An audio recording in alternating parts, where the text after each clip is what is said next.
Have you ever considered that that's why things are just a little bit harder than what they need to be? Maybe a lot a bit harder, depending on your situation. It's because they don't want you to be able to escape the matrix. And I don't mean matrix in the sense of like Tate. I mean the system. They don't want you to be able to escape. They don't want you to free your mind. They want you to remain a drone forever, because a droned citizenry is a great tax base. You can't have people thinking that they can do better. You can't have people knowing that they can do better. All right. So I'm sitting here waiting for this train. Just got off of work. And I just wanted to talk about something that's been on my mind lately. This is not going to be some long-winded video, so for all you short watchers out there, maybe this will be a chance for you to actually finish a video. For everyone else, I appreciate you as always. What does it mean to be happy but not satisfied, right? Like, I've been feeling that lately. At my job, suddenly is like the new year started and we're about maybe a week or two in, and like someone just flipped on the light switch. And now I'm not starved for work, at least. Could there be more work? Yeah, there could be more. And I would be happier with a little bit more. But I'm getting closer and closer to my target for hours worked every single week. And it does seem like things are improving. But is it wrong of me to think for a second that I'm happy, but I'm not satisfied? I think I'm capable of more. Is that wrong? Is that a sense of entitlement? I mean, it's hard to explain if you know. Like, okay, it brings up some memories from years ago. A few years ago, after I lost my job, I ended up working at a factory just to make ends meet. And this is a local factory to where I'm at. I won't necessarily tell you what we made, but for sake of speculation, let's say we made marshmallows, right? Let's say we made marshmallows. And I ended up quitting that job, long story short. But for those who want to hear the whole reason, I felt like I was, and this is no disrespect to anyone who works at a factory job and likes to have that type of work where you can kind of shut your brain off and just get to work. I totally understand that, but I just didn't feel like I was that type of person. I couldn't shut my brain off. I couldn't just be happy with the day in and day out of these 12-hour shifts. And I think one of the final straws, it's not the quite final straw, there's a longer story at play here, but there was mandatory overtime where we had to work an additional day, and it would cut into my 2 days off or 3 days off that I had. When you work 12-hour shifts, you do get 3 days off. There was mandatory overtime, and it would more than likely be assigned right in the middle of my days off, which meant that I would come home late, have my night off, essentially wake up the next day, have that day off, and then have to go like prepare to go back to work in the middle of that. So I didn't really get a chance to fully recover. It was annoying, to say the least. And mind you, we're making marshmallows here. And they had recently moved me from the packaging part of the warehouse, where I would be responsible for making the containers that these marshmallows would go into. And there would be a bit of know-how on how to operate the machine and be able to fix the machine if it ever went down. But I was pretty upset when they moved me into like a different area where it's literally my only job to open a box and dump that box's contents into a hopper. So like into essentially like another machine that moved it around so it didn't get clogged. And eventually we'd have days where we have to clean those machines and stuff like that as well, which would result in the line being down. I didn't like that job for two reasons. One, it was a very simple job, which, you know, sitting back there in the warehouse, they don't let you listen to music. They don't want you on your phone. They don't want you to have your podcast because it, you know, it posed danger and it was a risk of food contamination. So I understood that. But my mind is moving at 1,000,000 miles per hour. And I couldn't just shut it off and allow myself to become a drone. I couldn't do it. And this is probably why I don't think I would be able to survive at Amazon either. So that was the one reason. And the second reason was every time the head honchos would come in from corporate, I didn't like the way they spoke to me. And what I mean by that is I'm not saying, oh, I'm this great person, you should respect me. No, it was the way that they would talk down to me as if I had a lukewarm IQ. It was bad. It was, and when I say lukewarm IQ, I mean like lukewarm temperature IQ. So that number that's considered lukewarm, like in the low 70s and high 60s. That's how they spoke to me. And mind you, my entire job was to open a box, dump the box, break down the box, put the box on a stack. They never actually saw me break down the machines, clean the machines, reset up the machines. They never saw any of that. And they would come in, these guys who work from corporate, and they would typically have a bachelor's degree. Some maybe had a master's degree. And they would come in and they would say, I just want to let you know, you're doing a really great job. Thank you. And I would just be like, that compliment didn't feel personal. They don't know anything about me.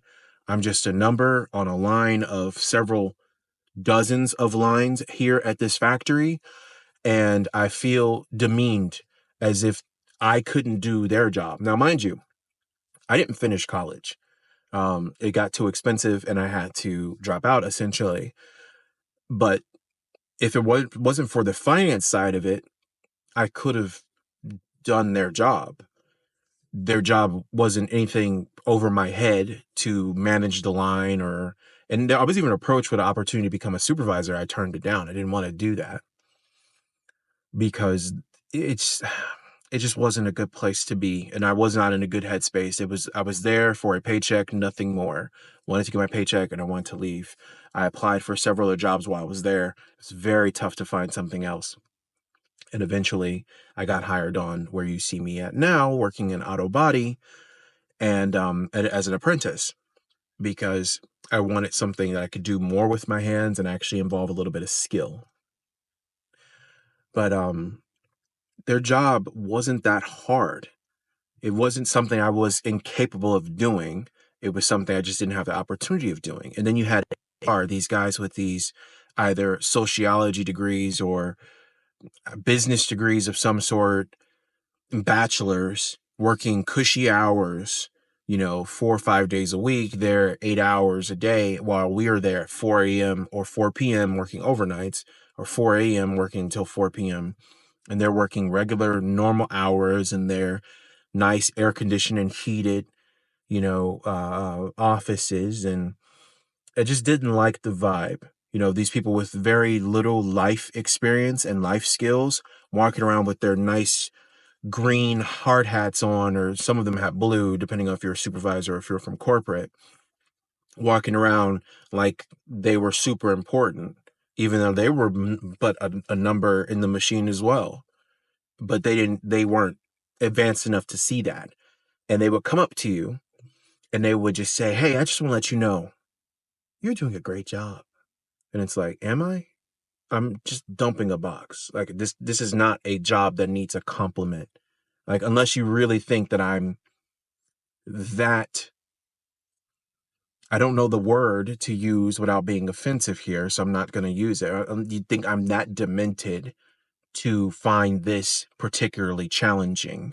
It was very annoying.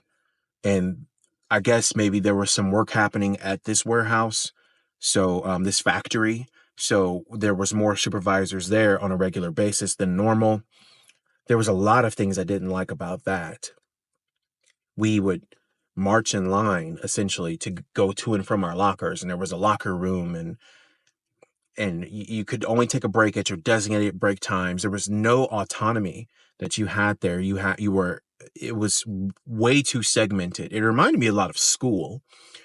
And it's not that I was particularly bad at school. I was actually a great student. Typically honor roll, perfect, 4.0 GPA and a 4.0 scale. And if I could ever get above that, I would get above that. That wasn't the issue.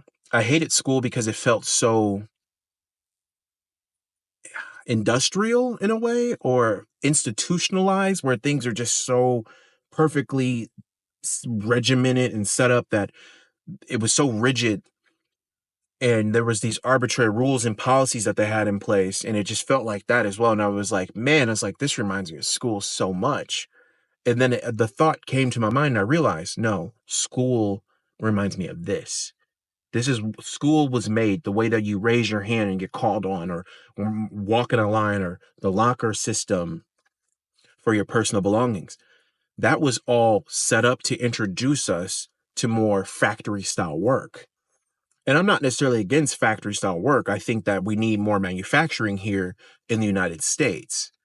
But does it have to be so rigid? Does it have to be so cold and heartless? That's how it feels.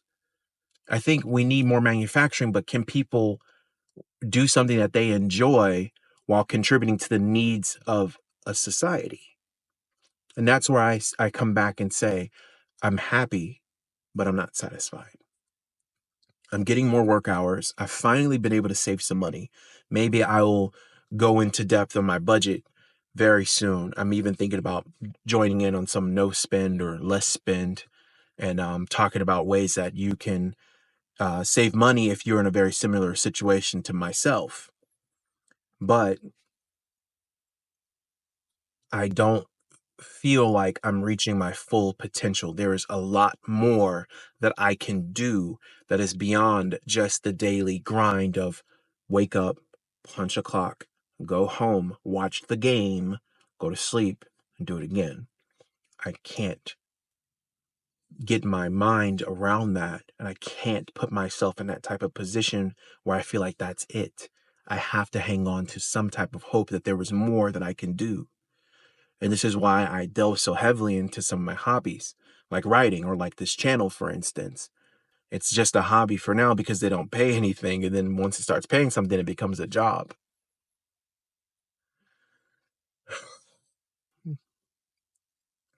I guess what I'm trying to say is I am starting to feel that maybe things are moving in a better direction, but we're not there yet. I appreciate every single one of you. I appreciate you stopping in and listening to my rant. If you guys have worked a soulless job, sound off in the comment section down below. Trust and believe, I feel you. I've been there. I know what it's like. Office, corporate, factory, I've done it all. And I just want to know how you guys feel about it. What's your take on work? Should work ever be pleasurable? Some say if you do what you love, you'll never work a day in your life. But so few of us actually get a chance to do what we love. I don't know how I'm going to be able to tie this into a message of people in high places behind the golden gates that oppress us, because it's not really that type of message. But there are those who seek to make sure that we stay in line and that we do nothing more than what's expected of us.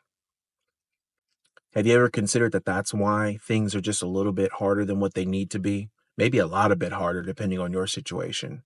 It's because they don't want you to be able to escape the matrix. And I don't mean matrix in the sense of like Tate. I mean the system. They don't want you to be able to escape. They don't want you to free your mind. They want you to remain a drone forever, because a droned citizenry is a great tax base. You can't have people thinking that they can do better. You can't have people knowing that they can do better. Once you free your mind, you'll be able to move beyond and do things that you couldn't even begin to imagine. And I'm on that track. I just need to stay strong, keep focused, save my money, and I'm going to get there. I hope you guys enjoyed today's video. I would always like to close the video by saying, like the video if you like it. Leave a comment down below if you want to say something maybe about my hat today. I appreciate each and every single one of you. And as always, take care of yourself and take care of each other. Until next time.